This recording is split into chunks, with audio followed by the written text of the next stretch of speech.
Mezzogiorno in punto, buongiorno e bentornati col nostro Focus TG. Come sempre il nostro sarà un viaggio tra le news del territorio. Rimarremo a Bassano con tante nuove notizie, ma ci sposteremo anche a Padova, Treviso e Vicenza. E oggi partiamo proprio dal Vicentino, Alex. Buongiorno Sharon, buongiorno ai nostri telespettatori. Ebbene sì, per l'esattezza partiamo da Chiampo per raccontarvi un fatto di cronaca nera, una notizia drammatica che ha scosso tutto il Vicentino e non solo. Chiaramente un uomo e una donna di 60 anni sono stati uccisi a colpi di pistola. Il responsabile dell'omicidio è il figlio 25enne, un omicidio appunto che si è consumato nel pomeriggio di ieri a Chiampo, e noi siamo sul posto con la nostra collega Luisa Bertini insieme a Cristian Roque Allende per tutti gli aggiornamenti su questa drammatica notizia di cronaca. Luisa.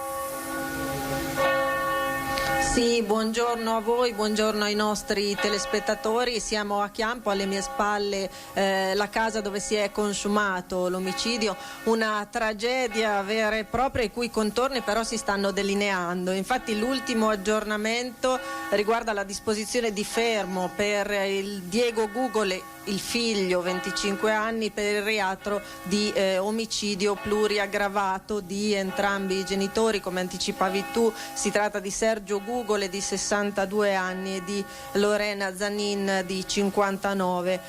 L'omicidio si è consumato ieri mattina nella casa dei genitori, appunto, che vi ha appena mostrato il collega Allende, qui in via Villaggio Marmi a Chiampo, con una pistola illegalmente detenuta. Si sarebbe costituito poi ai carabinieri in tarda serata e tra i dettagli che emergerebbe che l'omicidio sia stato premeditato da tempo. Infatti in base alle dichiarazioni durante l'interrogatorio il reo confesso avrebbe dichiarato che l'omicidio era meditato almeno da un mese e l'obiettivo, quindi il movente di questo duplice omicidio, sarebbe stato quello di impossessarsi di 800.000 euro, somma in possesso dei genitori, investita anche in titoli, con i quali il figlio aveva poi intenzione di acquistare un immobile ad Arzignano. L'arma l'avrebbe acquistata illegalmente, ovviamente, da uno straniero presso Cologna Veneta e sembra, stando appunto alle prime ricostruzioni che vi possiamo fornire, che avrebbe esploso 2 colpi alla testa, prima uccidendo il padre e poi attendendo il rientro della madre attorno all'ora di pranzo, mentre rientrava, e uccidendo anche la donna. Poi avrebbe subito trasferito una somma di denaro dal conto del padre al suo, proprio per l'anticipo di questa casa che aveva intenzione di acquistare, e l'intenzione sarebbe stata anche quella di occultare i cadaveri, di occultare i corpi. Infatti i carabinieri hanno trovato in tarda serata di ieri i corpi, l'arma, e hanno recuperato all'interno dell'auto del giovane anche i sacchi che aveva acquistato il pomeriggio. Ecco, queste sono le ricostruzioni che riusciamo a fornirmi finora.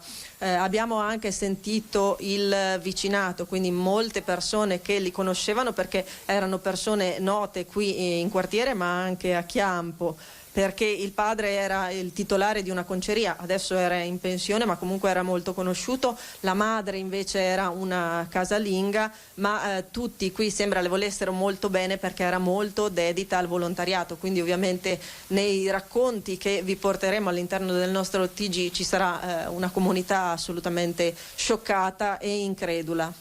Per il momento è tutto. Assolutamente, grazie a Luisa Bertini per il suo aggiornamento. Chiaramente restiamo a disposizione qualora ci fossero sviluppi. Luisa, intanto buon lavoro, noi da Chiampo rientriamo in studio. Insomma, abbiamo aperto questo telegiornale con questa notizia drammatica, questo fatto di cronaca nera di cui vi renderemo conto nel corso del nostro Focus TG e delle edizioni dedicate all'informazione. Assolutamente. Continuiamo con la cronaca. Sì, nera purtroppo, e ci spostiamo a Treviso, in particolare a Pederobba, perché c'è stato uno schianto frontale tra un'auto e un tir ed è morto un 46enne. Ha invaso la corsia opposta, forse a causa di un colpo di sonno, proprio mentre stava sopraggiungendo un tir. Uno schianto violentissimo, l'auto accartocciata. A perdere la vita un cittadino di origini brasiliane, 46enne, Lucival Neves. Il tragico incidente è avvenuto intorno alle 5 del mattino, lungo la Feltrina all'altezza del cavalcavia con la strada provinciale 150 dei Colli Asolani, poco distante dal supermercato Ipertosano. Sul posto sono intervenuti i mezzi di soccorso. Per lui non c'è stato nulla da fare. Troppo gravi le lesioni riportate. Nessuna conseguenza per l'autotrasportatore che non ha riportato ferite. Il camionista non ha potuto fare nulla per evitare l'impatto. Pesantissime le conseguenze al traffico. Lunghe code si sono formate in entrambe le direzioni di marcia. Il traffico è stato bloccato per permettere il soccorso e la rimozione dei mezzi coinvolti nel gravissimo incidente. E ora, Alex, ci spostiamo da Treviso a Venezia. Da Treviso a Venezia per continuare a parlare di cronaca, un problema che hanno sollevato i residenti di un condominio a Marghera. Basta spacciatori, basta prostitute, vogliono recintare la zona per garantire sicurezza e decoro. Vediamo tutto nel servizio. Basta spacciatori e prostitute, vogliamo recintare il giardino, solo così potremo riuscire ad eliminare il problema. La richiesta allarmante è stata fatta da un numero consistente di residenti di un condominio tra le vie Pasini e Beccaria a Marghera. Lo facciamo a nostre spese, non è un problema, vogliamo più sicurezza. I residenti non riescono a vivere in pace da tempo, spacciatori, consumatori di droga e prostitute frequentano giorno e notte il giardino vicino a casa. Lo spazio verde è pubblico e aperto a tutti. Da convenzione urbanistica sono i residenti del condominio a doversene prendere cura. Nelle pulizie quotidiane vengono trovati preservativi, siringhe e fazzoletti, sporcizia e degrado che le famiglie con bambini non vogliono più vedere. La zona è frequentata anche da senza tetto che in alcune occasioni sono stati trovati a dormire nelle scale di casa e nei locali del garage. I condomini lanciano ora un appello disperato all'amministrazione: aiutateci a recintare il giardino, non possiamo vivere nel degrado. E rimaniamo nel veneziano perché un 24enne straniero è stato trovato senza vita in un albergo a Mestre. Un ragazzo di 24 anni è stato trovato morto questa mattina in una stanza d'albergo a Mestre in via Dante, poco distante dalla stazione ferroviaria. Sul posto sono giunte le volanti di polizia con gli agenti che hanno avviato le indagini per chiarire le circostanze del decesso, anche se dalle prime informazioni sembra che la causa possa essere overdose.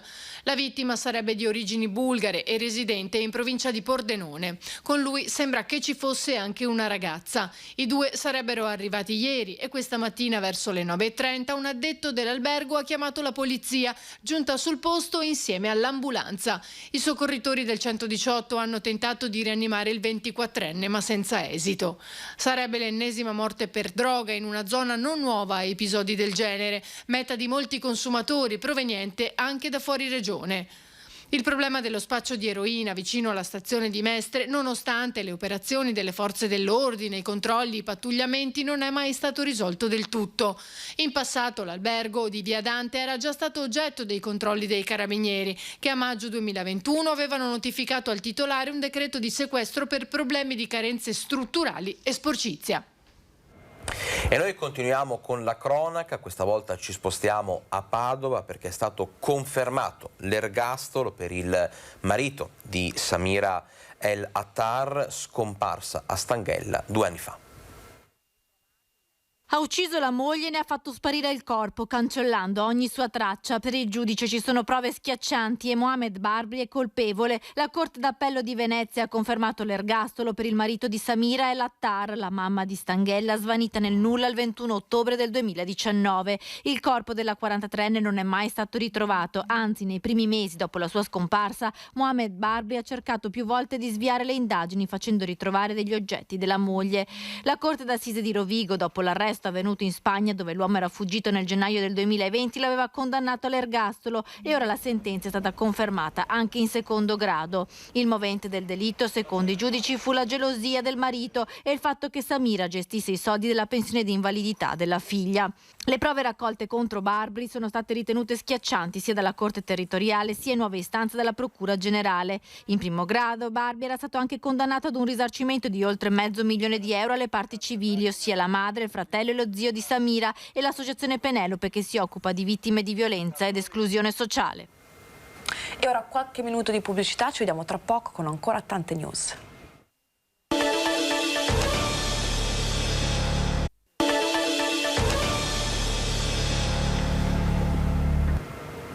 Ben ritrovati a Focus TG, sono le 12:12, siamo in diretta, lo saremo Sharon fino alle 13:30 per tenervi aggiornati, per tenervi informati su tutte le notizie del nostro territorio. Abbiamo aperto questa edizione di Focus TG con un collegamento da Chiampo con la nostra collega Luisa Bertini.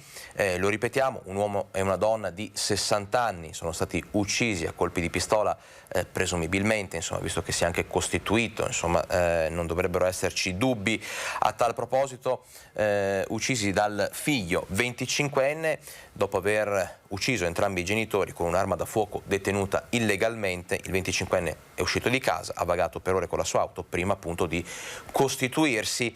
All'origine dell'accaduto ci sarebbero interessi economici. Noi adesso però continuiamo, lasciamo per un attimo da parte la cronaca, o meglio la cronaca nera e la cronaca, diciamo, dei fatti del nostro territorio per parlare di attualità. Sì, perché questa crisi economica sta mettendo in ginocchio tanti settori, anche quello dell'allevamento, e appunto per alcuni allevatori non è più sostenibile, scusate, allevare vacche da latte, e così si è iniziato ad abbattere come ultima possibilità. Vediamo il servizio.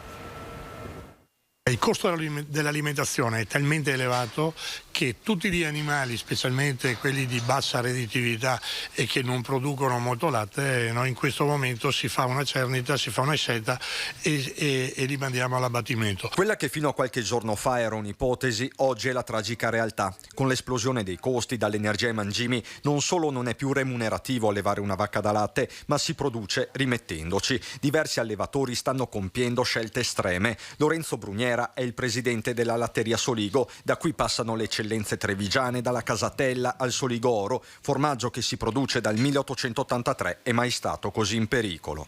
Prima mandavamo all'abbattimento animali che facevano, quando arrivavano a 20 litri di latte non era più remunerativo. Oggi a 30-35 litri di latte un animale non è più remunerativo, e quando parliamo di una cifra del genere è una cifra molto alta. Quello che Bruniera tiene in mano ormai è diventato oro. Questo è il mais fiocato, questo da 20 euro è passato a 43-44 euro.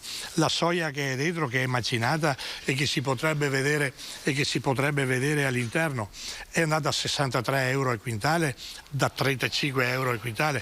Cioè le cose sono tutte raddoppiate, ma vogliamo parlare del gasolio. Il gasolio da 60-65 centesimi, quello per l'agricoltura, è passato a 1,40 euro. Peccato che al momento il prezzo del latte resti fermo ai 37 centesimi. È infatti ancora la grande distribuzione a decidere, ma resta da capire per quanto, visto che l'intera filiera ormai è intaccata da rialzi fuori mercato. Un latte deve avere sicuramente un aumento in questo momento dai 15 ai 20 centesimi, non si parla più di pochi centesimi. Guardate che il carrello della spesa potrebbe trovarsi vuoto. La fotografia è impietosa, anzi drammatica, e per frenare l'effetto domino serve agire subito su due fronti: calmierare i prezzi dell'energia per la filiera agroalimentare e rendere remunerativo anche in Italia la cultura di mais e mangimi. L'alternativa, una volta finite le scorte europee, consiste nel riprendere in mano il tema, non più un tabù, dell'OGM. Senza prodotto naturalmente gli animali non vengono alimentati, di questo non c'è ombra di dubbio.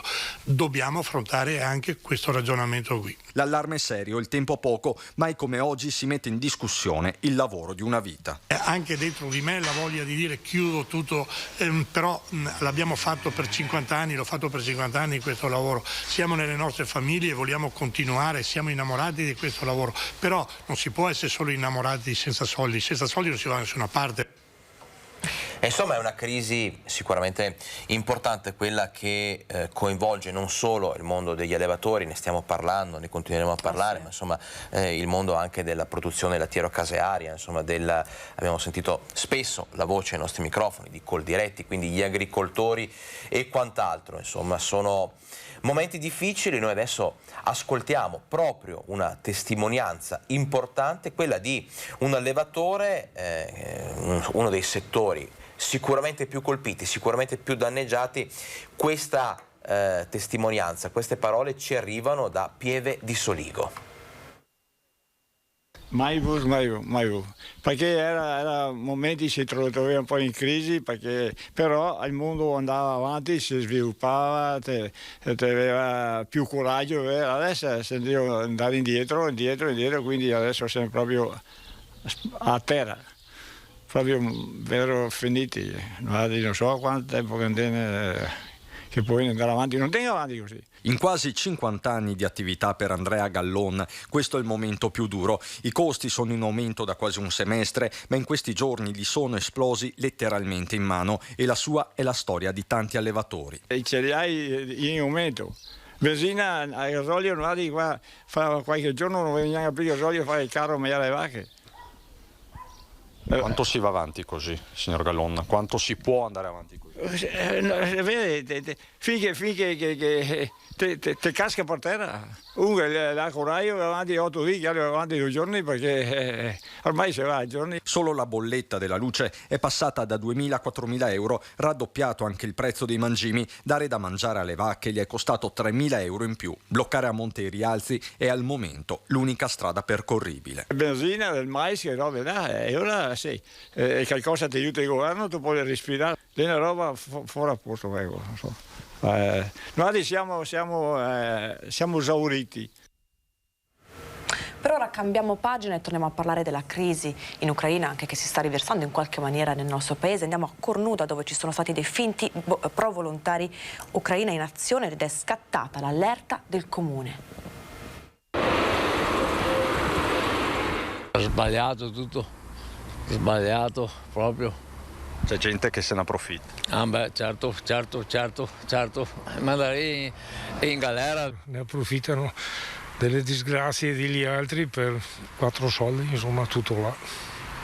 E quindi lascia l'amaro in bocca. Beh certo, non solo l'amaro. C'è soprattutto indignazione tra i cittadini di Cornuda, allertati in queste ore dal comune, sia via social che attraverso il cartello elettronico della piazza principale. Finti volontari si aggirano per le case approfittando dell'emergenza profughi in corso. Ieri ai nostri uffici sono arrivate diverse chiamate nella quale delle persone ci confermavano che nella giornata di sabato dei malintenzionati sono passati per delle case, soprattutto case abitate da persone sole e anziane, per chiedere la disponibilità dell'abitazione nel caso arrivassero dei profughi dell'Ucraina, naturalmente dicendo che erano stati mandati dal sindaco. Ovviamente nessun volontario sta facendo questo né a Cornuda né altrove. Se capita non aspettate giorni dopo per avvisare, ma chiamate subito i carabinieri. Truffatori per i quali il primo cittadino avrebbe una sanzione da proporre. Sarebbe da mandarli a fare una passeggiata in Ucraina, magari qualche città bombardata, così gli passa magari anche la voglia di scherzare su queste tragedie umane. Anche perché la comunità di Cornuda si sta mobilitando per la solidarietà, quella autentica. Domenica 20 è previsto uno spiedo all'oratorio. Schierato il mondo del volontariato, non c'è spazio per chi se ne approfitta. È come qualsiasi situazione che tocca un argomento sensibile, quale può essere quello dell'Ucraina, fa dispiacere, quello assolutamente.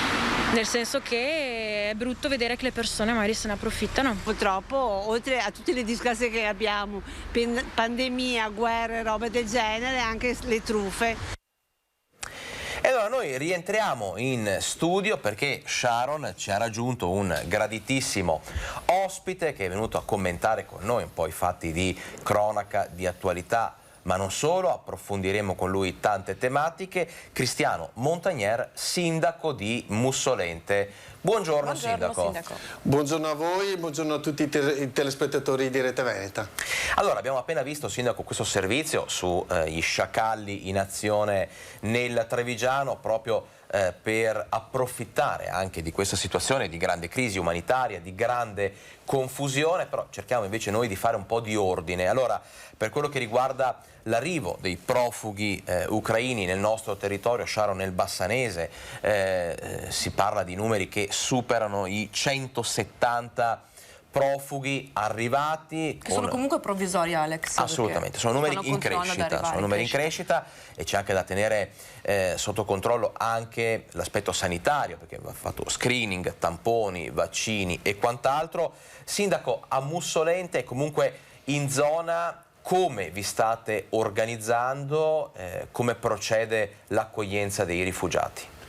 Allora, diciamo che a Mussolente siamo stati forse il primo paese anche del nostro territorio dove c'è stata un'accoglienza di un gruppo abbastanza considerevole, perché martedì scorso ne sono arrivati 20. E grazie alla parrocchia di Mussolente ne abbiamo accolti 16 in una struttura parrocchiale e altri 4 in una casa privata, però nel corso di tutta la settimana ne sono arrivati in altri 12 mi sembra, e quindi già a Mussolente, il nostro piccolo paese, siamo già a quota 30-32. Li abbiamo accolti bene, però c'è tutta diciamo così, da seguire un certo percorso affinché siano tra virgolette regolari, sia da un punto di vista sanitario, sia da un punto di vista evidentemente anche con la questura e quindi tutti gli obblighi di entrata presso il nostro paese. La comunità come li ha accolti? Perché insomma dobbiamo anche dirlo, sottolinearlo, non stancarci mai di farlo, perché la solidarietà è un qualcosa che sicuramente merita spazio, merita massima attenzione e riconoscimento. La comunità veneta in generale veramente ha spalancato le braccia. Tantissime iniziative. Tante iniziative, tanta solidarietà, ha spalancato le braccia appunto alle popolazioni in fuga dai territori di guerra. A Mussolente, che è un paese diciamo non grandissimo, comunque no, un gioiello comunque del nostro territorio, però per quello che riguarda il numero di abitanti non grandissimo, eppure insomma in un paese così qual è stata la risposta della gente, dei cittadini? Ma direi che la risposta è stata assolutamente molto positiva.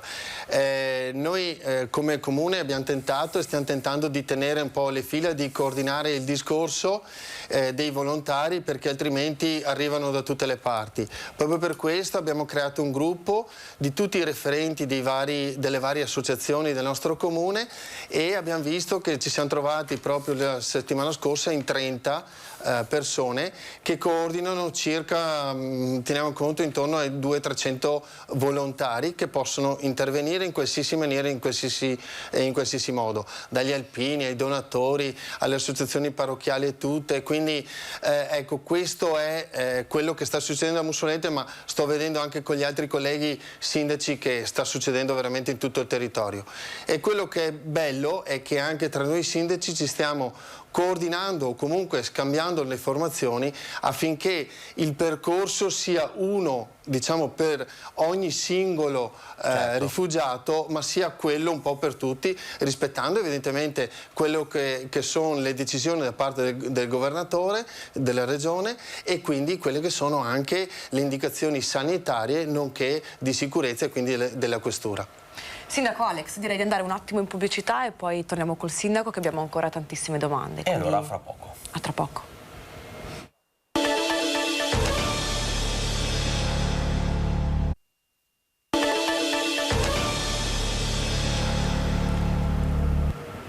Sono quasi le 12:30, ben ritrovati a Focus TG, siamo in diretta, Sharon, saremo ormai come d'abitudine fino alle 13:30. Bravo, sei preparato.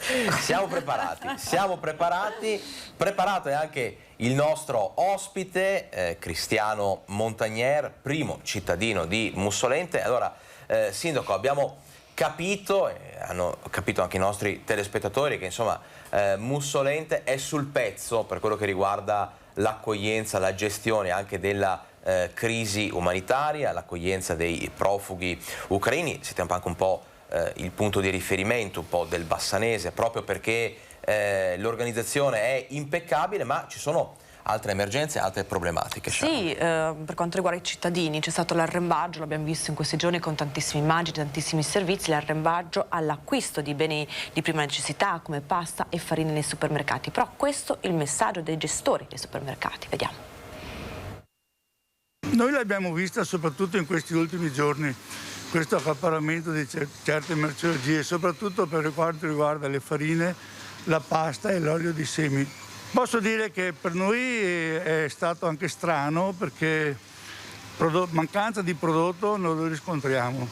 Noi abbiamo le scorte sufficienti per diverse settimane, non c'è stato niente che possa dare adito al fatto che non venga più consegnata dai fornitori. Il messaggio è di quelli che non lasciano spazio a fraintendimenti. Non serve alcuna corsa agli acquisti.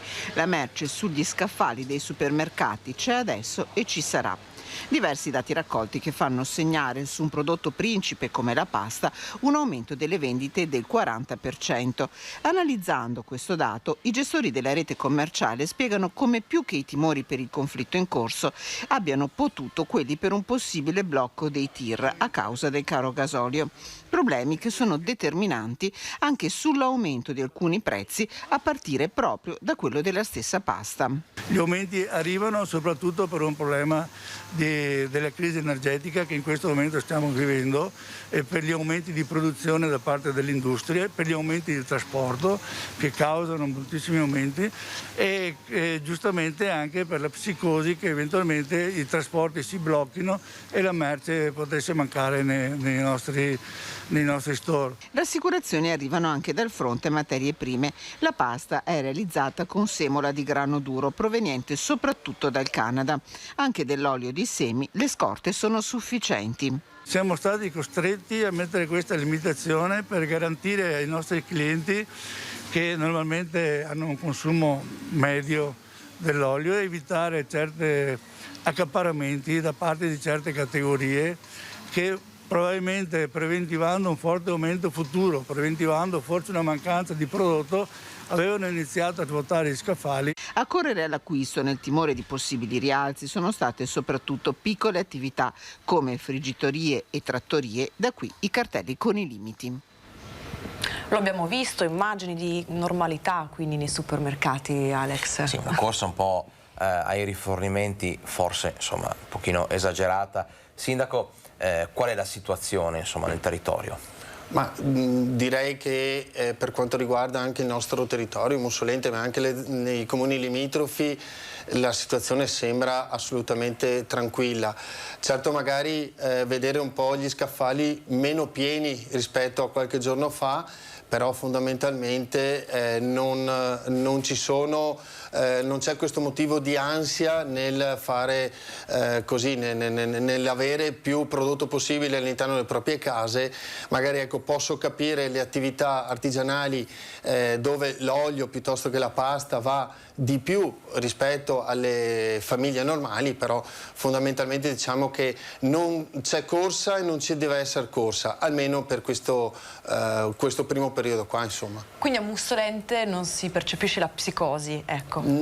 No, non si percepisce, non c'è effettivamente, forse c'era molto di più nei primi periodi Covid rispetto adesso, quindi direi che l'equilibrio delle nostre famiglie, dei nostri concittadini di tutto il territorio è evidente e riescono ad avere anche un'idea propria rispetto a quello che sta succedendo e quindi insomma andiamo avanti in maniera assolutamente molto tranquilla.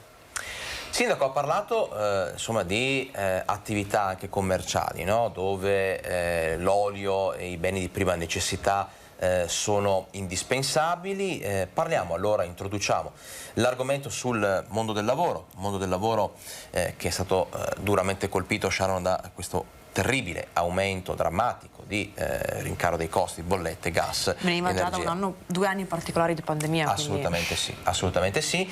Io direi di guardare insieme questo servizio, il prossimo, sulle strategie territoriali per migliorare il appunto, presente e il futuro di tante aziende, un accordo stipulato dalla Camera di Commercio di Belluno da cui magari possiamo prendere spunto proprio per parlare di prospettive, di sviluppo e di innovazione.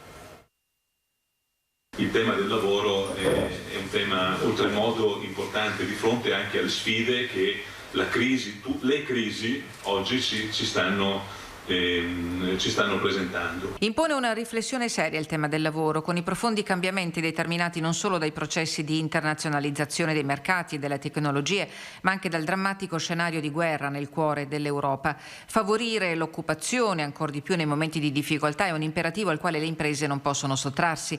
Nel bellunese i dati parlano chiaro. Dopo la pandemia siamo su un crinale della storia di una provincia che lo scorso anno è riuscita a recuperare i livelli pre-Covid. Questa storia però è una foto già sbiadita. Adesso dovremo vedere cosa succederà giorno per giorno, settimana per settimana nell'economia e nel lavoro. Dal punto di vista dell'osservazione, dal punto di vista delle misure, io credo che molte misure che dovranno essere prese sono analoghe a quelle che abbiamo preso anche nel periodo del Covid. L'accordo sottoscritto questa mattina alla Camera di Commercio fra le associazioni datoriali e le parti sociali mira a fare sintesi delle necessità impellenti delle imprese e della forza lavoro. In entrambi i casi formazione e riqualificazione sono i punti cardine dell'intesa. I sindacati però mettono in guardia. Abbiamo elementi di aziende e di sistema produttivo che sta crescendo, purtroppo a mio giudizio con una precarietà eccessiva, fuori di ogni controllo e assolutamente sbagliata. E dall'altro punto di vista siamo in presenza invece di operazioni di crisi, di riorganizzazione anche internazionale di una serie di aziende che ci stanno procurando delle crisi purtroppo di dimensioni molto, molto consistenti. Rimaniamo sul tema crisi. Sindaco, lei ha un passato nella Confartigianato, quindi mi viene da chiederle in questo momento di crisi economica, soprattutto per quanto riguarda l'economia capillare, l'economia territoriale, come fanno ad affrontare questo momento tantissimi settori di produzione, come per esempio anche gli artigiani?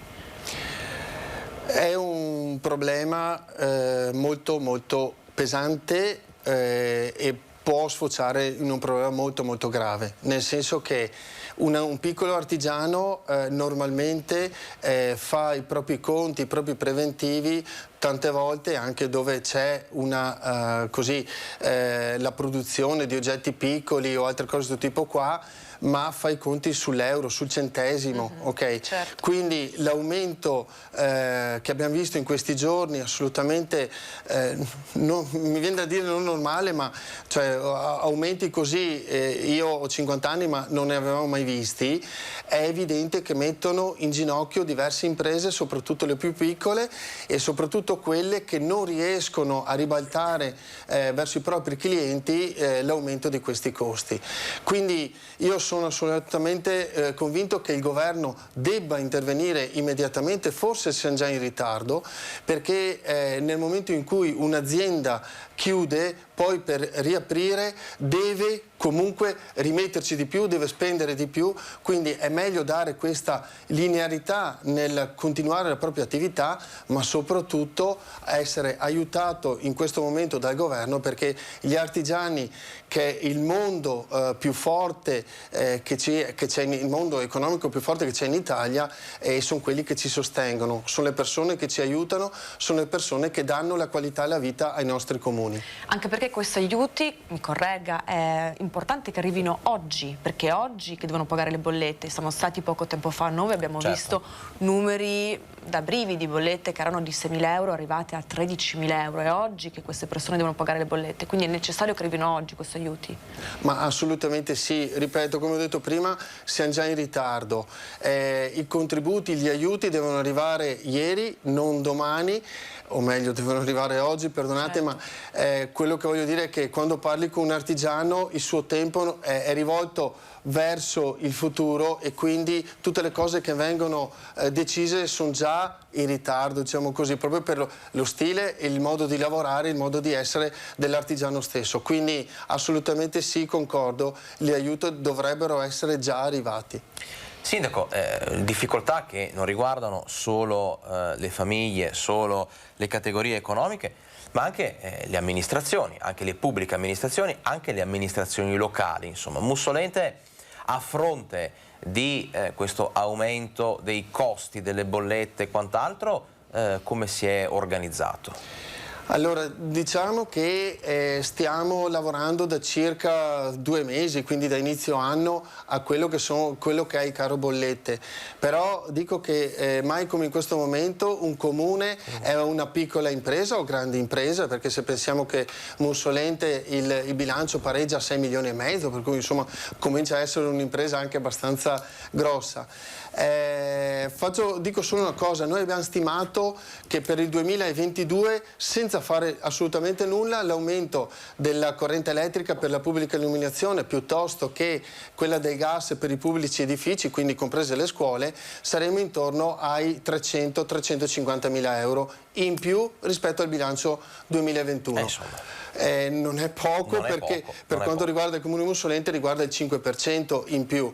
Quindi cosa dobbiamo fare? Abbiamo già messo in atto qualcosa, abbiamo già parlato anche con il dirigente dell'istituto comprensivo, e anche per gli ambienti pubblici diminuiamo quello che è i gradi del riscaldamento, quindi 1-2 gradi che ci fanno già così risparmiare circa 50.000 euro, dai 40 ai 50.000 euro. Però poi dovremo mettere, e sarà cosa di questi giorni, anche tentare, stiamo pensando, di chiudere la pubblica illuminazione per una parte della notte, per esempio, lasciando così le strade più pericolose con la luce, le altre però dovranno essere chiuse.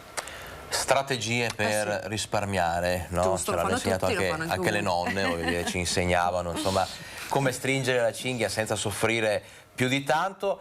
Prima di salutare il nostro ospite, Sindaco, una battuta veloce. Sappiamo che il Sindaco Montagnier è uno sportivo, ha il figlio che è uno sportivo, insomma è un calciatore della Godigese. Che ruolo gioca? Attaccante. Attaccante. Sì. Ma al di là, insomma, di questo volevo commentare un attimo velocemente con il Sindaco le immagini che noi abbiamo dato in anteprima. Sostanzialmente sono queste immagini che poi hanno fatto il giro non solo del web, ma insomma il giro d'Italia, perché sono finite dappertutto. Sono immagini cruenti, molto forti dei tifosi di Giorgione e Bassano, che domenica, poco prima della partita, insomma, si sono così picchiati a vicenda. C'è stata questa rissa furiosa. Ebbene, da uomo di sport e da uomo delle istituzioni, una parola, Sindaco, per commentare e stigmatizzare insomma queste immagini. Ma io su questo sono sempre molto duro e non cerco alibi, non cerco assolutamente nulla o giustificazioni rispetto a scene di follia pura, perché di questo si tratta. Per me queste persone, oltre al DASPO, dovrebbero avere il DASPO non solo per il calcio, ma per tutto quello che può essere lo sport, ma anche altro tipo di manifestazioni. Dico una cosa: lo sport non è questo, il calcio non è questo, e questa follia deve essere comunque deprecata, e dobbiamo dire tutti basta, perché in un campionato di eccellenza a livello calcistico, dove si pongano e ci siano questo tipo di risse, ok, va bene essere tifoso, va bene andare allo stadio e incitare, ok, però questo non c'entra assolutamente nulla. Questo non è tifo, insomma. No, questo non è tifo, questa, ripeto, è follia pura, è delinquenza pura, e per me come tale andrebbe trattata, oltre ai DASPO, qualcos'altro. Anche perché, Sindaco, lo sport deve essere sempre esempio. Lo sport è l'esempio di vita, lo sport di squadra è l'esempio di squadra che dobbiamo fare anche tra comuni. Lo sport è comunque, anche il tennis, il calcio, sport individuali sono simbolo di fatica e di raggiungimento degli obiettivi, quindi di impegno, e non certo assolutamente di liti, baruffe o di queste cose folli. E non possiamo che sposare anche noi insomma questo messaggio. questa visione dei fatti che abbiamo commentato insieme al sindaco Cristiano Montagnier. Io saluterei il nostro ospite. Salutiamolo allora. Sindaco, grazie per essere stato in nostra compagnia. Torni presto. Grazie a voi, grazie per l'invito, saluto a tutti i telespettatori e ringrazio Rete Veneta per il puntuale servizio che quotidianamente ci fa. Grazie. Siamo noi che ringraziamo le amministrazioni locali per essere sempre così partecipi e così collaborative. Io direi di andare un attimo in pubblicità. Ci vediamo tra poco. A fra poco.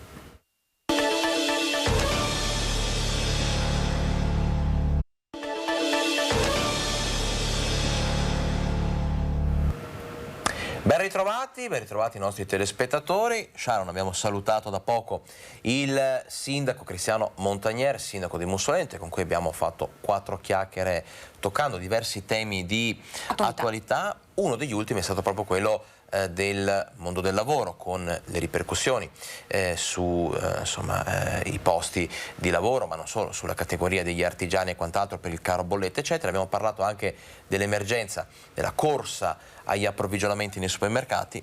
Adesso ci spostiamo nel Trevigiano, perché in effetti l'olio di semi, pollo, carne rischiano di essere poco reperibili e questo crea preoccupazioni in alcuni centri di accoglienza. I prezzi in aumento e le difficoltà di approvvigionamento di alcuni generi alimentari stanno avendo delle conseguenze anche negli hub di accoglienza dei richiedenti asilo, dall'ex caserma Serena di Dosson all'ex Zanusso di Oderzo, che ospitano ad oggi rispettivamente 270 e 130 migranti. La società che si occupa di fornire i pasti ha già inviato alla nuova facility di Gian Lorenzo Marinese, che gestisce i 2 centri, l'avviso che potrebbero verificarsi degli imprevisti. In questo momento abbiamo forte preoccupazione per quelli che sono gli approvvigionamenti. L'olio di semi, come è noto, è sparito da qualche tempo dai supermercati, ma anche dalle aziende importatrici e quindi da parte delle ristorazioni collettive che ci forniscano, e questo sta avendo riflessi su tutta la filiera, perché ad esempio anche su tutto quello che è il pollame, ecco che lì tutti i mangimi sono provenienti da quel territorio e anche lì stiamo avendo dei problemi sia di approvvigionamento che di aumento di costi. Se per quanto riguarda le bollette, anch'esse fortemente aumentate e la prefettura a fare fronte, è dunque il tema del cibo quello che preoccupa in questo momento, ma anche quello del personale, circa 100 i dipendenti che, come molti di altre aziende in realtà, manifestano la fatica e lo sforzo quotidiano per arrivare a fine mese. Malgrado questo, ci si sta attrezzando per accogliere, se dovesse essere necessario, i profughi dall'Ucraina. La caserma Serena sicuramente è un polmone per la prefettura di Treviso. In questo momento è finita l'emergenza Afghanistan, ovvero gli ultimi afghani si sono collocati sul territorio e quindi la palazzina che era stata loro dedicata viene in questo momento riadattata per far fronte a ogni possibile futura emergenza. 6.400 metri quadrati, 50 stanze, gli spazi a disposizione, e già ci si sta attrezzando con nuovi mediatori culturali. Stiamo assumendo personale in grado di far fronte a questa emergenza, perché sono tipologie di persone molto diverse da quelle che abbiamo accolto fino ad oggi, quindi anche il personale viene integrato in funzione di quelle che sono le possibili necessità. Alex, che dici? Raccontiamo i numeri Covid? Io direi di sì, è uno dei momenti più attesi della nostra striscia quotidiana dedicata all'informazione, perché se è vero che oramai, Sharon, tutte le notizie dei TG nazionali e anche delle discussioni fra la gente riguardano purtroppo temi che vanno dalla guerra in Ucraina all'emergenza umanitaria, il rincaro dei prezzi e dei costi, rimaniamo comunque in un periodo in cui non bisogna abbassare l'allerta anche per quello che riguarda la situazione Covid. Anche perché la curva si sta piano piano. Anche perché, e come giustamente dici, si segnalano leggeri aumenti nei contagi, quindi ripetiamo, il 31 marzo finirà lo stato di emergenza, quindi una boccata d'ossigeno sicuramente per tanti dal punto di vista mentale, ma anche dal punto di vista strutturale, economico e quant'altro. Non rendiamo vane tutti gli sforzi, tutte le cose che abbiamo fatto. No, però bisogna comunque rimanere attenti. Assolutamente. Allora noi diamo un'occhiata al report quotidiano di Azienda Zero. ormai lo sapete, questa è una fotografia delle variazioni nelle ultime 24 ore della curva epidemiologica in Veneto.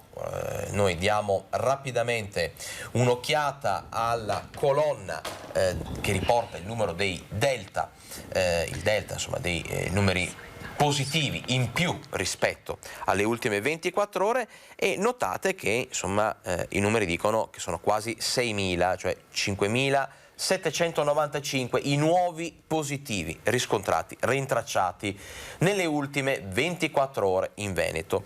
Il numero degli attualmente positivi, voi che ci seguite sempre con tanto affetto, vi ricorderete che insomma non più tardi di una settimana fa avevamo quasi festeggiato insieme di essere scesi sotto il muro dei 50.000 positivi in Veneto. Ebbene, i numeri poi hanno subito un rialzo e adesso sono poco più di 57.000, quindi siamo ritornati a scollinare i 50.000, 57.000 gli attualmente positivi in Veneto.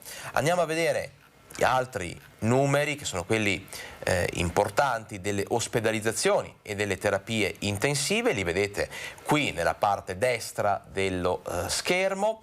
Ebbene, più 10 ricoveri in area non critica, quindi non in terapia intensiva, quindi aumentano, Sharon, i ricoveri in ospedale di 10 unità. La situazione comunque è più che gestibile, insomma, dalla nostra sanità regionale. Calano fortunatamente di 4 unità le terapie intensive nelle ultime 24 ore. E questo è un dato importante, Alex. Questo è un dato sicuramente importante, perché insomma sappiamo quanto questo numero poi vada a incidere anche poi nelle organizzazioni, nella struttura, nella gestione ospedaliera dei nostri nosocomi.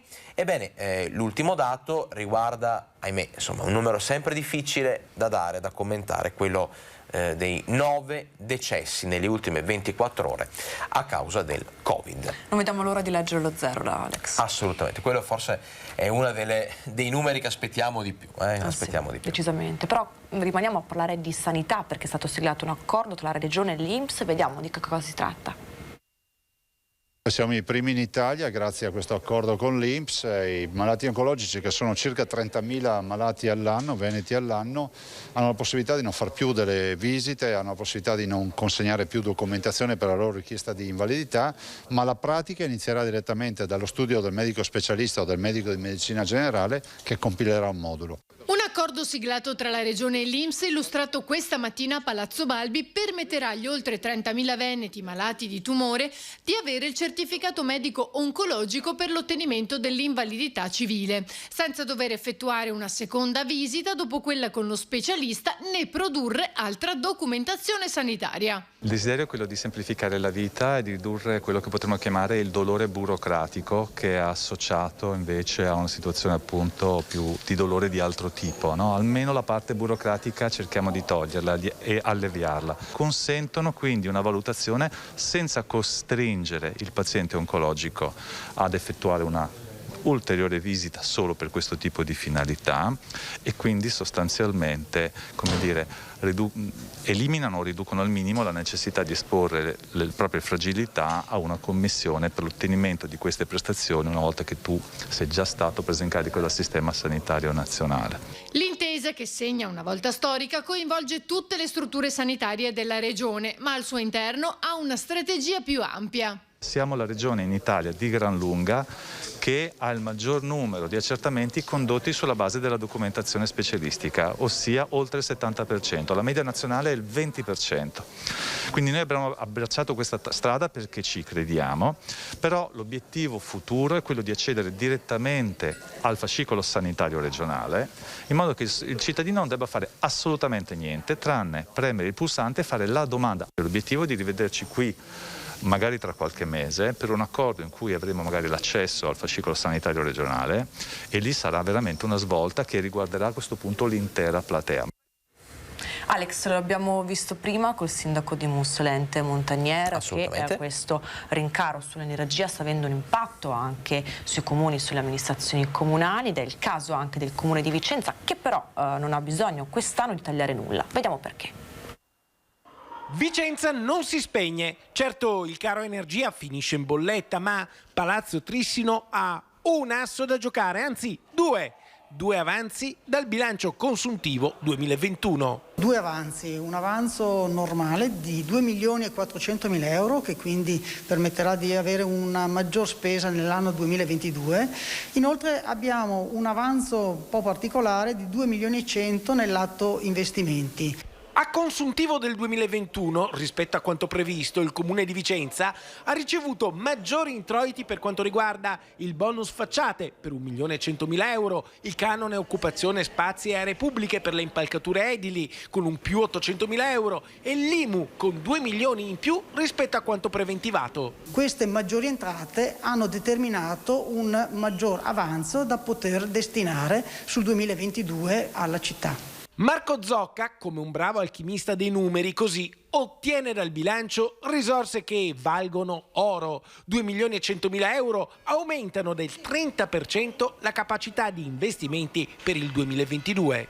Questo vuol dire maggiore capacità per asfaltature, per scuole, per impianti sportivi. Per quanto riguarda invece i 2.400.000 euro sulla spesa, rappresentano un tesoretto da utilizzare per far fronte ai rincari dell'energia.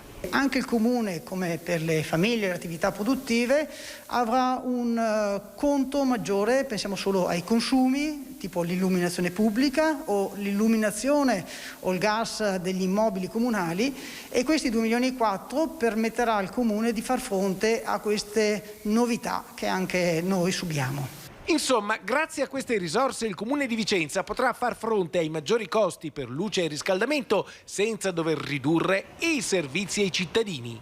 Sì, in questo modo non è necessario perché avremo 2,4 milioni in più da poter spendere e col quale pensiamo di poter far fronte ai consumi. L'illuminazione pubblica quindi rimarrà accesa per la città di Vicenza per l'anno 22 e rimarranno anche attivi tutti quanti i plessi scolastici e sportivi. E siamo in attesa di collegarci con la nostra collega Monica Smiderle da Oliero, insomma, perché c'è una notizia da dare. No, non svelo troppo. Facciamo una cosa, vi diamo appuntamento fra poco, ci prendiamo una piccola pausa pubblicitaria. A tra poco.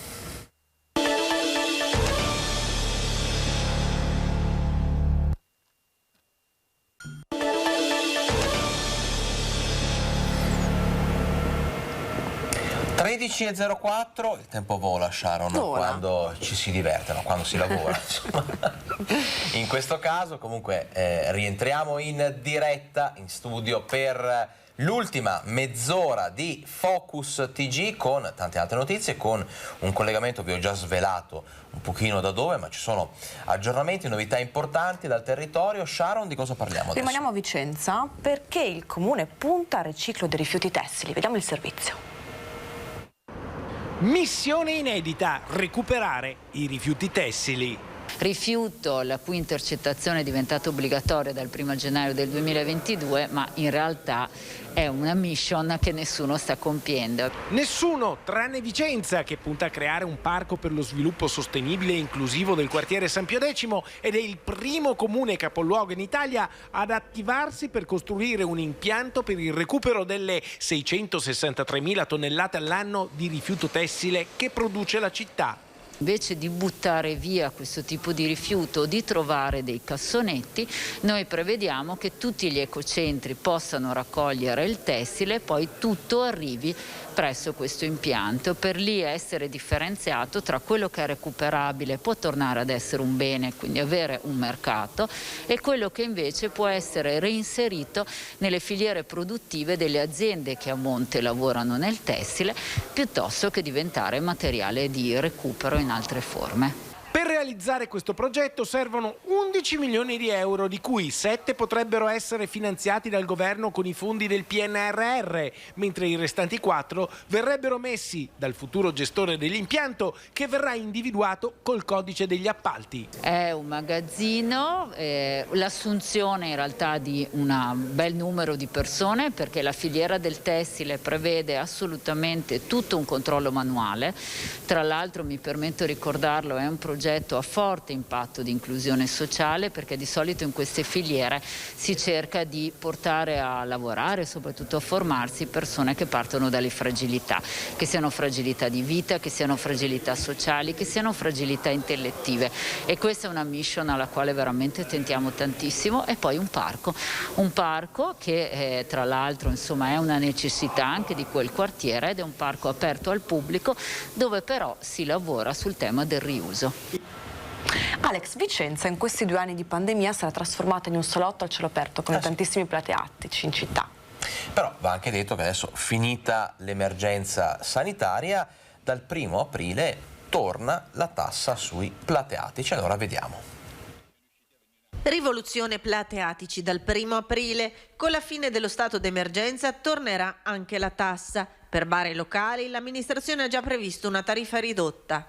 Venendo meno lo stato di emergenza, chiaramente si torna a pagare la tariffa normale. Va precisato però che il Comune di Vicenza già l'anno scorso, in occasione della stesura della previsione del bilancio, ha voluto assicurare a tutti gli esercizi pubblici del Comune di Vicenza una scontistica del 50% appunto per i plateattici. Plateatici che sono stati uno strumento strategico anti-assembramenti e funzionale per permettere ai gestori di lavorare durante la pandemia, spuntati come funghi e diventati salottini del centro storico, anche grazie agli investimenti portati avanti dai gestori.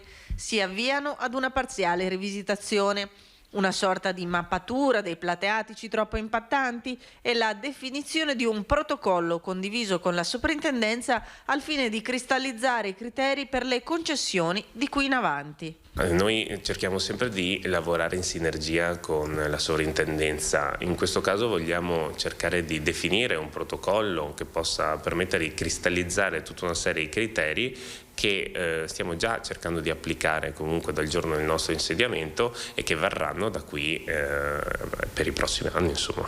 Quindi di fatto i plateatici non sono a rischio?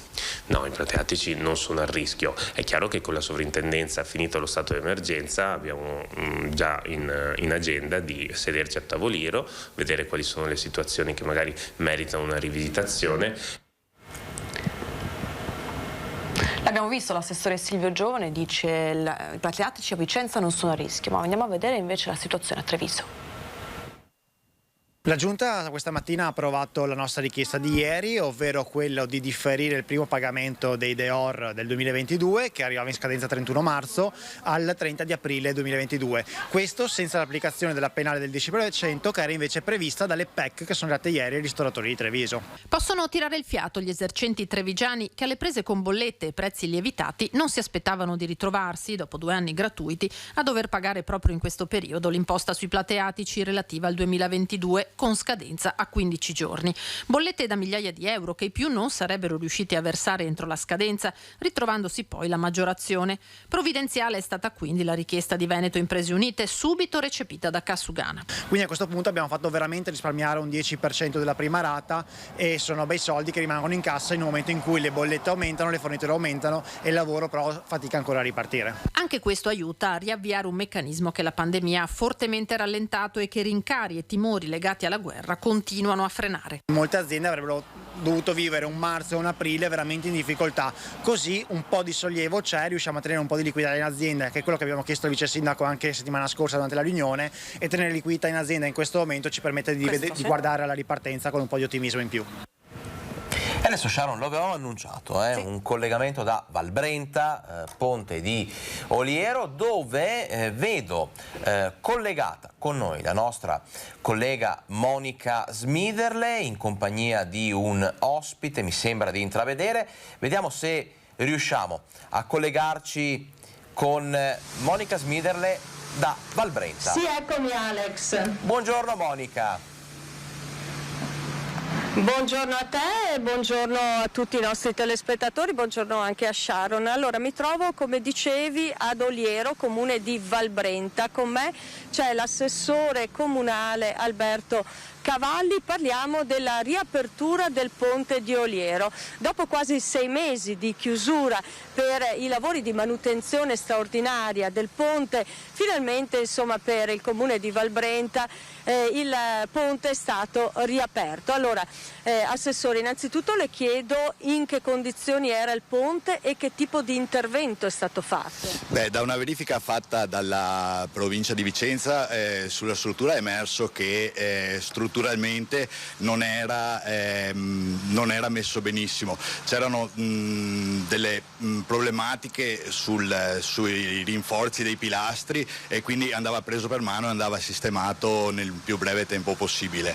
Ecco che hanno fatto questo intervento di manutenzione straordinaria sulle pile e hanno dovuto sostituire alcuni sottoservizi che sono apparsi in un secondo momento quando è stato aperto lo scavo, non più in condizioni di rimanere così, in particolar modo il tubo consorziale di Etra che serve quasi 20 comuni, è un tubo con un diametro di quasi 60 cm che passa proprio centrale al ponte, quindi questo è stato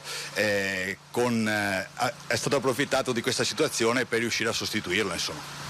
Assessore, chiusura totale al traffico veicolare per quasi 6 mesi. Naturalmente è stato un periodo lungo, necessario per effettuare questo tipo di interventi, ma insomma difficile poi da vivere per la popolazione. È stato molto difficile per tutti i cittadini e soprattutto per le attività commerciali, tutte le attività commerciali che ci sono in quest'asse, perché con il traffico completamente chiuso e con il periodo già poco bello che stavano vivendo, sicuramente ce l'hanno avuta dura. Adesso siamo fiduciosi nella ripartenza della stagione estiva per le attività turistiche e per tutti i locali del territorio.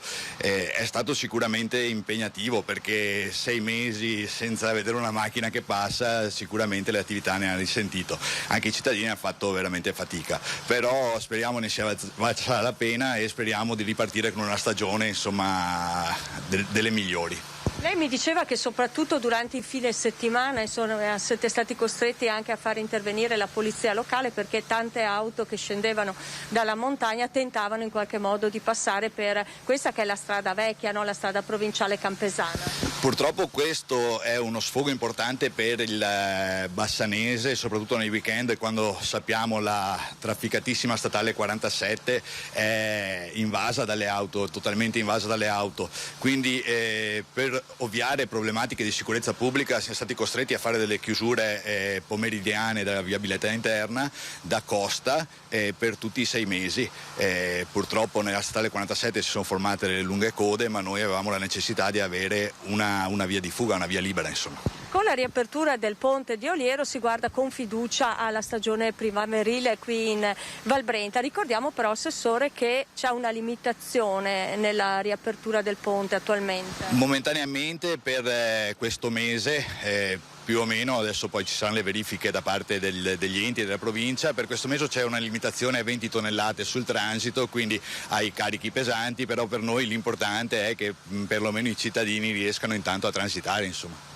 Che cosa vi aspettate per la prossima stagione, per la primavera, dal punto di vista turistico e anche economico del territorio? La Valbrenta è sempre stata l'elite per il turismo. Abbiamo soprattutto il cicloturismo che porta in valle migliaia di persone in una stagione, poi tutto il turismo legato al fiume e quindi ci aspettiamo che le persone siano più degli altri anni, insomma. Ricordiamo, insomma, ce le abbiamo qui alle nostre spalle anche le grotte di Oliero che riapriranno il 2 di aprile. L'apertura della stagione è imminente e speriamo che abbiano un riscontro di visitatori se non pari, superiore agli anni precedenti, insomma. Bene, io ringrazio l'assessore Alex. Sharon, se avete domande Monica, noi siamo a disposizione. Diciamo che insomma fra cicloturismo, rafting, grotte di Oliero e quant'altro, insomma la riapertura del ponte sicuramente è un'occasione per guardare al presente e al futuro con ottimismo. Monica, noi ti ringraziamo. Grazie, ringraziamo Monica. Te e l'assessore per il vostro preciso, puntuale collegamento. Grazie Monica, buon lavoro. Grazie a voi, grazie, buon lavoro. Noi e allora grazie all'assessore. Noi allora rientriamo in studio per parlare adesso di un'informazione un po' di servizio. Sì, lo switch off. Quanto abbiamo parlato, Alex, di questo switch off? Ne abbiamo parlato tanto, però dobbiamo continuare a insistere ancora per un po', perché non tutti sono ancora riusciti a sistemare, diciamo, il proprio televisore. C'è qualcuno che ha avuto qualche difficoltà nella sintonizzazione della televisione, qualcuno appunto c'è chi, come il comune di Tezze sul Brenta, che ha cercato di venire incontro a queste persone che hanno avuto difficoltà. Vediamo come.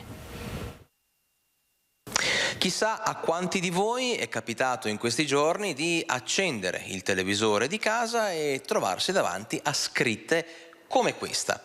Problemi di risintonizzazione dei canali, questione di switch off, ne abbiamo sentito parlare tanto in questi giorni.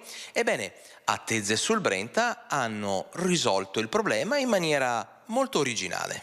Un volontario del comune si è infatti messo generosamente a disposizione delle persone anziane, sole o con difficoltà economiche, per dare supporto nelle operazioni di risintonizzazione delle TV.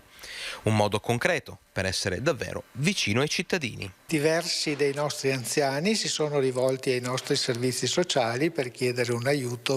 Un nostro volontario, Giuseppe Andolfatto, che già collabora con i nostri servizi sociali per i trasporti alle persone disagiate, si è reso disponibile, considerato anche il fatto che lui è un tecnico del settore. Un'iniziativa che fin da subito ha avuto grande riscontro in paese.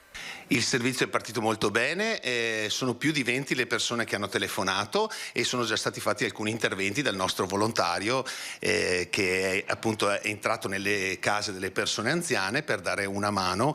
Abbiamo messo a disposizione il numero diretto del volontario e i cittadini chiamano, prendono appuntamento, e abbiamo pensato anche ad un numero di sicurezza per cui chiameranno direttamente l'assessore nell'ipotesi in cui abbiano dei dubbi particolari, e ovviamente il volontario si presenterà con un tesserino del nostro comune, insomma.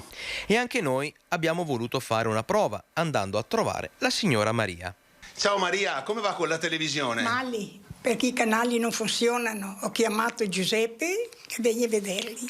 Metterli a posto. Ecco, grazie. E l'invito da Tezze è che anche altri comuni del territorio si adoperino con soluzioni simili. Alex, ieri durante il Focus TG abbiamo scherzato su un argomento. Sì, abbiamo parlato di quel famoso 1 dato da una professoressa di italiano al proprio studente che aveva copiato il tema, insomma, completamente da internet. La professoressa ha pubblicato la foto dell'elaborato su Facebook, è scoppiata una polemica. Noi ieri abbiamo parlato di quanto difficile sarebbe stato recuperare per noi due un 1 in pagella, però adesso vediamo il servizio. Il finale di un tema, qualche errore di grammatica e il voto che non lascia spazio a dubbi. 1. Una foto pubblicata su Facebook da un'insegnante padovana che ha scelto di condividere sui social il giudizio dato ad un suo alunno ha scatenato non poche polemiche. La fotografia condivisa da Nora Foggiato, docente di lettere di un istituto superiore di Piove di Sacco, è diventata in poche ore un caso. Nello scatto si vedono le righe finali del tema. L'insegnante non ha riportato nomi o dati che possono ricondurre all'identità dello studente, ma la scelta di pubblicare parte del tema con il voto le ha fatto ricevere una pioggia di critiche, tanto da spingerla a spiegare con un commento la sua decisione. Il tema assegnato era su come i campioni del calcio, Messi e Ronaldo, possono essere fonte di ispirazione per i giovanissimi. Secondo la docente, l'alunno avrebbe copiato il tema da internet. L'alunno ha 20 anni e frequenta l'ultimo anno, tra 3 mesi dovrà affrontare l'esame di Stato e successivamente cercarsi un lavoro. Ebbene, ha copiato un tema svolto da internet. Gli errori di sintassi o grammatica hanno un valore relativo di fronte ad un fatto di questa gravità. Non stiamo parlando di un adolescente fragile, ma di un adulto incapace di prendersi delle responsabilità, ha spiegato sempre sui social alla docente. A far discutere però non tanto la decisione di dare 1, ma la scelta di condividere la foto dell'elaborato su Facebook, anche se senza nomi. Il compito in classe infatti è un atto riservato. Il post è già stato rimosso dalla pagina Facebook della docente. La scuola sta avviando un'indagine interna per valutare le responsabilità disciplinari. Contattato al telefono, il provveditore agli studi Roberto Natale ha commentato così: osservo che si verifica una confusione di piani pubblico, privato e lavorativo, e questo non fa bene e crea situazioni critiche a chi è coinvolto nella vicenda. E a proposito di scuola, Alex, abbiamo ricevuto tantissime chiamate con telespettatori che ci chiedono novità, qualche informazione sulla maturità di quest'anno. Vediamo il servizio. Sì, abbiamo visto che sono abbastanza in corto, ovviamente ci sono ancora un po' di discordia riguardo alle loro decisioni, però sì, dai, ce la possiamo fare, insomma. Parzialmente soddisfatti gli studenti per le modalità dell'esame di maturità 2022 appena ufficializzate dal Ministero. Modalità che hanno tenuto conto anche delle richieste dei giovani che erano scesi in piazza a manifestarle. Il necessario ritorno alla normalità pre-Covid, almeno sul piano formale, è stato comunque garantito. 2 gli iscritti, più l'orale, ma la temutissima seconda prova non sarà decisa a livello nazionale e verterà su un'unica materia anziché 2. Qualche perplessità sul fatto di aver attribuito un punteggio inferiore alla prova, cioè 15 alla prima, 10 alla seconda e poi 25 al colloquio, nel senso che non ne vedo un motivo se non forse quello di accontentare un pochino gli studenti che però forse non hanno valutato bene l'aspetto importante che la prova è fatta dalla scuola. Si potrà teoricamente ottenere la lode, ma i dirigenti scolastici prevedono mediamente invece un livello più basso dei punteggi finali di maturità. Non ci saranno forse grossi punteggi, anche perché bisogna capire, visto il 50%, no, i 50 crediti degli anni precedenti, cioè se uno non aveva raggiunto, direi, il massimo, oppure non era inserito in una fascia di crediti superiori, è ovvio che è difficile adesso, anche con la riconversione dei crediti, insomma, in essere, avere un punteggio altissimo. Sono d'accordo, anche perché dopo questi 2 anni di DAD abbiamo avuto delle difficoltà, anche sicuramente delle carenze in quello che abbiamo studiato, perché non sono stati affrontati gli argomenti come se fossero stati fatti in un periodo normale. Rivolgendosi soprattutto a ragazzi che hanno dovuto farsi il mazzo per studiare anche a casa con 1000 distrazioni, fratelli più piccoli che hanno avuto anche loro la DAD, magari penso che siamo stati la generazione più sfortunata però allo stesso tempo più coraggiosa che abbiamo visto in questi anni. E adesso, Sharon, cambiamo decisamente argomento, parliamo di siccità, ci spostiamo nel veneziano. Le piogge scarse preoccupano, il consorzio di bonifica delle acque risorgive invita gli agricoltori a fare scorta di acqua per l'estate quando i raccolti non potranno fare a meno di essere irrigati. Solo 2 episodi di pioggia da inizio anno. Dal secondo report dell'Osservatorio permanente degli utilizzi idrici per il distretto delle Alpi orientali la situazione è preoccupante. I livelli di falda sono ai minimi storici e le portate dei fiumi in calo. In vista del prossimo avvio della stagione irrigua, fissato per il 1° aprile, sarà difficile avere una buona produzione nei campi, troppo poca l'acqua nei fiumi anche per colpa degli invasi montani in riserva, minima la neve precipitata fino ad oggi. Crisi idrica con pochi precedenti in Veneto. La grande siccità mette a rischio le semine primaverili. Agricoltori e consorzi di bonifica sono chiamati ad usare l'acqua, la poca disponibile, con grande senso di responsabilità. Aumentano i timori del Consorzio di Bonifica Acque Risorgive che in questo periodo sta monitorando i bacini del Marzenego, Dese e Sile, Pergola, Musonvecchio e altri ancora. Il rischio è che nei prossimi mesi si renda necessaria una sorta di razionamento, anche se nel frattempo si sta provvedendo ad invasare l'acqua disponibile negli alvei. Anche le istituzioni sono chiamate a fare la loro parte, facendo rispettare quella norma che prevede prima di tutto l'uso per l'essere umano dell'acqua in subordine per le derrate alimentari, quindi per le coltivazioni. In caso di siccità severa, il Consorzio potrebbe essere nelle condizioni di non poter soddisfare la richiesta idrica degli agricoltori. Sharon, restiamo nel veneziano, restiamo in qualche modo a parlare di ambiente e di natura, perché? Sì, e andiamo a Favaro Veneto perché c'è una vera e propria rivolta per il taglio di decine di piante lungo l'argine Punta Lunga. A fine febbraio, nell'argine tra il canale dell'aeroporto e il canale Bazera sono stati tagliati numerosi alberi. I residenti sono in rivolta. Un taglio indiscriminato che alcune associazioni ambientaliste non hanno digerito ed ora minacciano un esposto in procura. Sorpreso anche il presidente della municipalità di Favaro Veneto, Marco Bellato, una volta informato dell'accaduto. Sì, è stata una sorpresa in quanto circa 2 settimane fa siamo stati avvertiti da parte di alcuni cittadini che stavano tagliando degli alberi in Puntalunga a Tessera, al che ci siamo subito informati.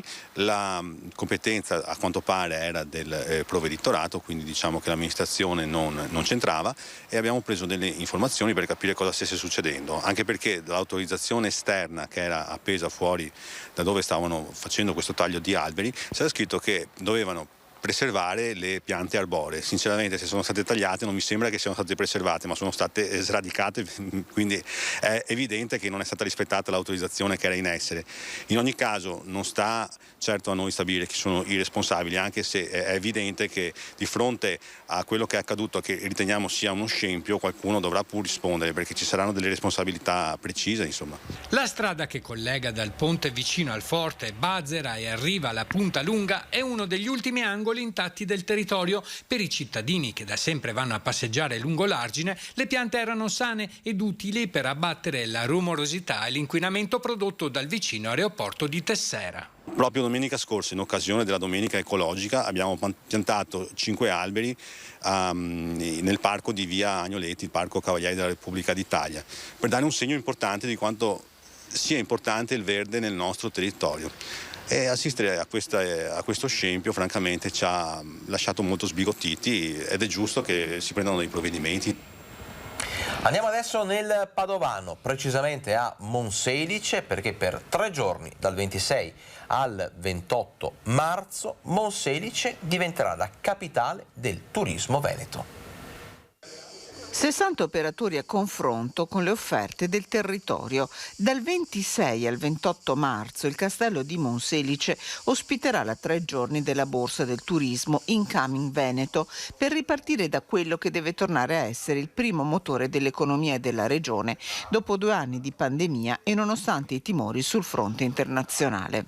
Sono proprio cambiate le esigenze del turista e soprattutto sono cambiati gli obiettivi con cui il turista arriva in provincia, arriva in città e visita i luoghi a noi più cari, insomma per noi più emblematici, e devo dire che dobbiamo anche noi fare una così riconversione del concetto di turismo e di come ospitare i turisti nella nostra provincia. Un rilancio che vede Monselice città vetrina per un intero territorio, dai Colli Euganei alle Terme. Il turista non può venire un giorno dalla mattina alla sera e dopo andare via, oppure stare 3 ore.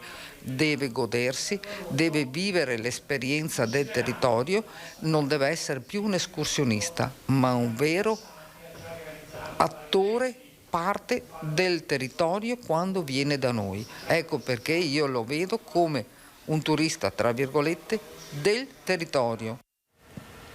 Chiudiamo il nostro Focus TG con la pagina della cultura. Ci spostiamo a Treviso perché c'è una nuova tappa di avvicinamento alla mostra su Antonio Canova. Bozzetti, ritratti, preziose incisioni dai depositi dei musei civici emergono opere uniche che danno significato al titolo della mostra che aprirà a maggio, Canova Gloria Trevigiana. Da maggio arriveranno anche molti capolavori, però speriamo che i capolavori non ruberanno la scena alle piccole, grandi scoperte scientifiche che questa mostra conterrà. Per esempio quello che adesso voi avete ripreso oggi, pensate che sono dei veri e propri capolavori, oggetti rarissimi che fanno parte delle nostre collezioni civiche e che proprio per questa mostra sono stati restaurati. Opere appartenenti al patrimonio comunale che non sono mai state mostrate al pubblico e che raccontano della trevigianità dello scultore di Possagno, presentati in una nuova tappa di avvicinamento all'evento che unirà il neoclassicismo e il romanticismo. All'Ateneo di Treviso nel 1837 il fratello di Canova, Giovanni Battista Sartori, donò un volume monumentale con le incisioni delle opere dello scultore che verrà esposto per la prima volta. Un libro che poi è stato anche seguito nella sua realizzazione personalmente da Canova, che ha scelto proprio le angoli di inquadratura delle sue opere, è addirittura unico al mondo. Treviso che ebbe un ruolo determinante nel dopoguerra per riaccendere l'interesse per Canova con la mostra curata da Luigi Coletti nel 1957, nel secondo centenario dalla nascita dell'artista. Il capoluogo è dunque pienamente legittimato a definirlo Gloria Trevigiana. Quello che noi facciamo a livello culturale per far riscoprire in maniera scientifica ma anche in maniera territoriale quelle che sono le unicità delle nostre città, alla fine portano un flusso di turismo e una promozione che dura poi per sempre. È davvero tutto per questa edizione di Focus TG. Noi, Sharon, ci rivediamo domani alle 12, come sempre. A domani. A domani.